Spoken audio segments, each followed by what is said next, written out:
Hello! Meron tayong food dito. Wagyu beef brisket. Pricey siya, pero sabi masarap daw. So let's see. Kaya pala, mas mahal siya sa mahal siya sa Foodpanda. 1.1. Pero 998 siya sa pag doon mo kinain. So yan, nagbayad tayo ng 1,240 ngayon para sa craving na ito at sa pagkain na ito. So let's try. Ito siya. Ito siya. Ito siya. Kita niyo ba?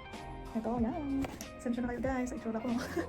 Tambay kasi tayo today. So, mamaya lalabas tayo mag-gym. So, let's go. Basta tapos na ako mag-work. Gym ako mamaya. Pero bago ang lahat, kakain muna ako. Kaninang lunch, ang ulam ko is tortang talong. Siyempre nagluto ako, ang sarap. Meron tatlong sauce.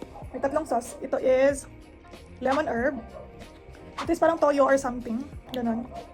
Tapos ito ay parang hot sauce siguro.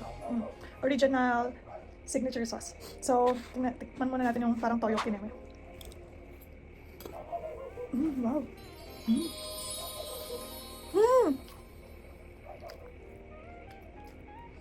Ang sarap! Ang sarap! Ang sarap niya. Ang sarap. Ba't ganun? Guys, in-order ko siya. So, hindi na siya ganun kainit. Actually, hindi na siya mainit eh. Parang parang may konting na lang. Konting parang init. Daw? Kasi hindi na siya mainit, pero sarap pa rin. Ang lambot niya, girl. Parang, ano ba dyan?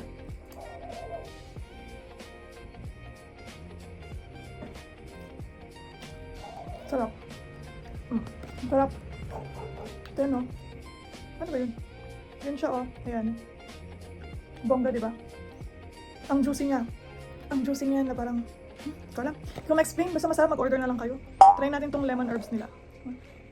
Lemon herb. Isa lang daw. Try natin. Okay din siya. Sarap. So bet. As in, ito yung mga cute na kamatis. Gusto ko pa. Mga ganyang kamatis. Yung cute.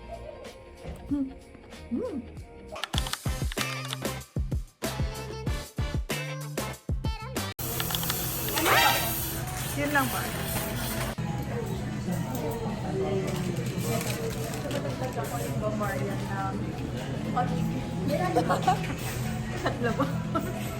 Ayan. Gym pa. Gym pa tayo, gym. Wow! Hello! So, ito na nga, nakauwi na tayo. And guess what? Galing tayo ng gym, pero pag uwi, may dalang Dunkin. Anyway, so, marami kasing branch ng Dunkin dito sa Baguio. Tapos, meron isang lagi kong pinupuntahan. Laging ubos na yung bagong Dunkin, yung chocolate butternut kineme, ganun. Pero this time, pumunta tayo dun sa kabilang branch. And successful tayo, meron dun. So, it's actually 11:30 na ng gabi. Pero, nag-crave tayo, so wala tayong magagawa. Okay naman siya. Kaya lang, hindi nalalayo yung lasa niya sa original. Na parang halos same lang. Pero, masarap pa rin siya. Yun lang masasabi ko. Meron man o wala, bet ko pa rin. Malalasahan mo naman siya na meron yung chocolate sa gitna. Pero, sobrang konti lang siya na para bang, basta, bahala na kayo. Try nyo na lang. Ganun. Suggest ko. Siyempre, hindi mawawala ang choco glaze. Yung Bavaria na ubos ko na, sorry. Pauwi kasi kami. Kain ko na, ang lambot kasi niya. Ang lambot, ang sarap. So, yun. Yun lang. Bye-bye! Hi! Mag-Burnham kami, mag-jogging. Ay! May nakikita ko pa wala ka doon. Ngayon, kulang kami. Wala si Jazz. Pero ilalaban natin to. Jazz, this is for you. Kaibigan mo ang kaladkan. Ayaw mo na.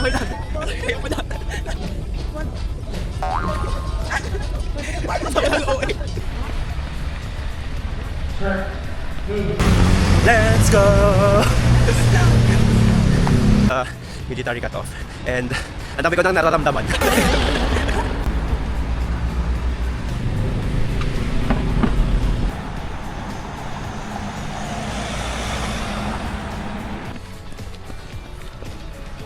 Dito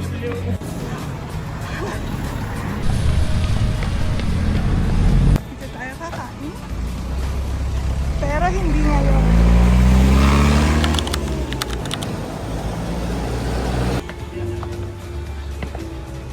Jogging turned to tourist attraction.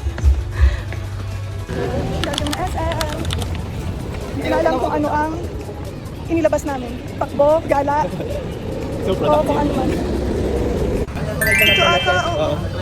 Masarap ba siya? Ay, matamis siya. Or cheese bread. Oh. Isang small po.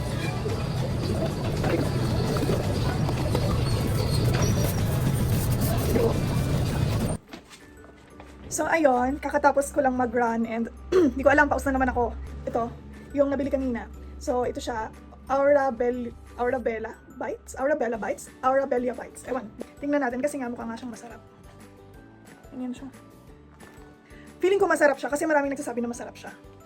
Siyempre hindi tayo magpapatalo. Hindi tayo magpapahuli sa mga yan.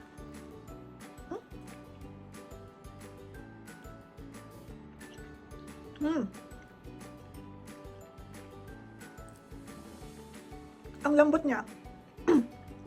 Sobrang lambot. Masarap siya for me ha. Mahilig din kasi ako sa matamis. So feeling ko okay naman to. Pero I'm not sure dun sa mga medyo na ayaw sa matamis. Pero feeling ko carry lang.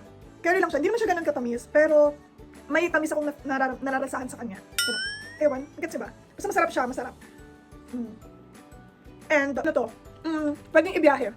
Pwede siyang ibiyahe. Kasi hindi siya madaling masira ang alam ko. Yun din yung narinig ko. Hindi siya madaling masira. Malambot pa rin after ilang oras, ganun.